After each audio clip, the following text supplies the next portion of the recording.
Welcome all. I'm joined today by the European Union Ambassador to Armenia, Ms. Andrea Victorin. So, Ambassador, thank you very much for your time.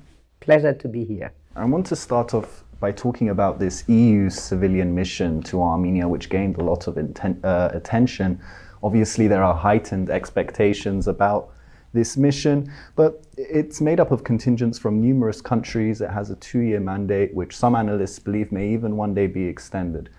Can you explain a bit, what is the purpose of this mission? What is this mission? And also, what isn't this mission? As first of all, this mission, you said so, is a civilian mission. This is very important. It is, let's say, the decision was taken in 2 council conclusions, means 27 member states agreed on the 23rd of January, which was the decision on the establishment of this mission. And then on the 20th February, the launch of the mission. And in the same day, we launched it here in Armenia. It is a mission of up to 103 staff. Again, there were a lot of misinformations about this. And they have the task to patrol along the international border between Armenia and Azerbaijan on Armenian territory. So they do patrols. We are still building it up. We are in the phase. I think we were never so fast to decide on such a mission and then to kick it off. What they do, they observe, and then they report back to Brussels, and Brussels shares these reports with the member states, means the member states are informed. They are not, because I saw certain comments also on social media, they are not supposed to make statements. They are not making the judgments. They observe the facts and they report to Brussels. And they have a second very important element, which we call human security. They reach out to the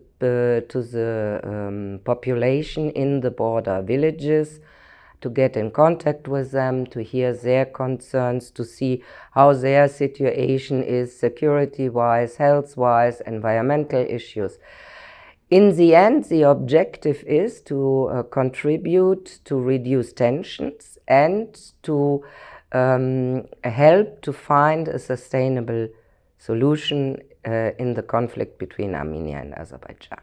Okay, well, I also want to say that this decision was significant, but there were those that were saying that there must have been some pushback in Brussels with regards to all of this. The International Crisis Group released a report describing some of the pushback which they believed existed. They said that some wanted focus to remain fixated on Ukraine. There were others that were saying that Armenia's security arrangements with Russia could be problematic. But still the decision went through, but there must have been some pushback as well.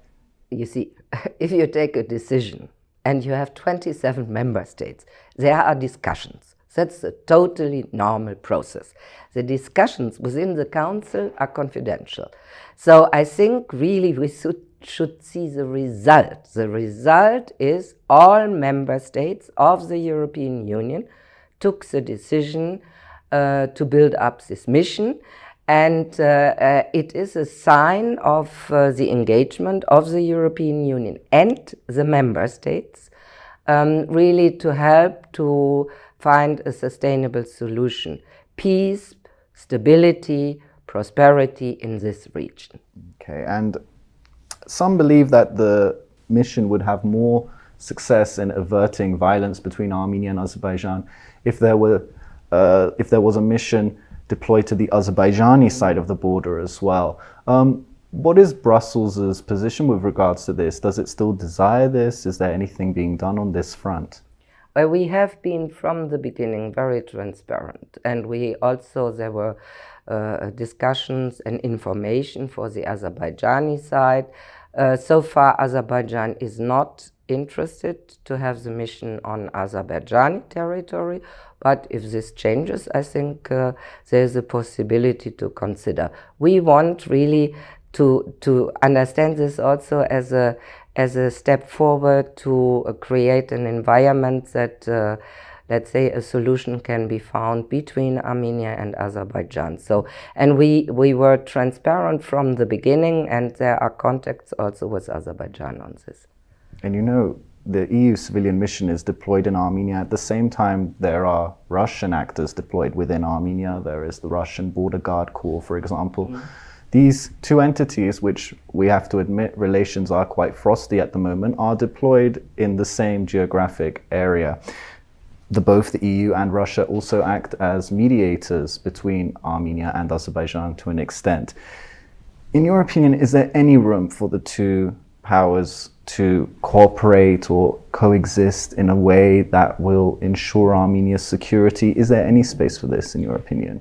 Also again, our interest is to contribute in a positive way, to pave the way to find a sustainable solution in the region. And with this objective, we are open to discuss with our partners. For example, we have a close and very positive cooperation with the United States, and we agree on certain steps. We have never said we are the only ones. You see, this is not the perception of the European Union. There was a willingness, there were certain contacts also with the Russian side, but this was before the start of the war. There was a willingness also to continue. Right now, I think the situation is difficult, but we will see how things are developing. But we are not the ones who set up this idea that we are the only ones. We want to find a solution for Armenia, Azerbaijan, and we are not competing with other actors. I know that you get grilled a lot about the question of visas for Armenian citizens. My question isn't really about visa liberalization, but there have been issues with regards to the process with which Armenian citizens attain visas, it being long, it being arduous, and I would even argue humiliating to an extent, causing major disturbances to people's work, education, etc. I just want to ask, is the EU delegation in Armenia aware of this situation? And is it cognitive that this is a major concern amongst a whole slew of Armenian citizens? Wherever I go, I'm asked about visa. So again, let's get the facts correct. We have a visa facilitation agreement with Armenia. We had COVID, we had all the problems. The responsibility for the visa lies in the national capacity of the embassies here. However, we are in contact with our colleagues. I think, and here I stand up for my member states, that they try their best. We have, I think, in many embassies a lack of capacity, simply because we do not have enough staff. And if I may say so, we have a major problem. And these problems are travel agencies, because they book all the free slot for appointments. And I think we have to go further and tell also the Armenian citizens, you don't pay for an appointment with an embassy. Yeah, because this is a little bit which is done by travel agencies. I know that my colleagues are considering ways how to avoid that every free slot is booked directly by a travel agency. I can tell you we had a meeting within the Foreign Ministry last week.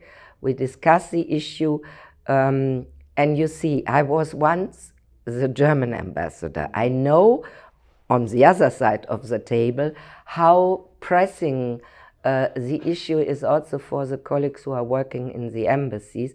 So I would say they are willing, and we have to pass the fact again. It is difficult to get appointments. We have to, let's say the embassy, not us, to tackle this question technically. But people should know that certain things are not paid for. And this is a certain misconception. And I would say this is with all the difficulties, because naturally now after COVID, everybody wants to travel. but we are in contact with the embassies of the member states. I think this topic is also high on the agenda of the Armenian government. So we will continue to find a solution. I hope so. Okay, well, Ambassador, thank you very much for your time. I appreciate it. Good. Thank you. And thank you for joining us on CivilNet.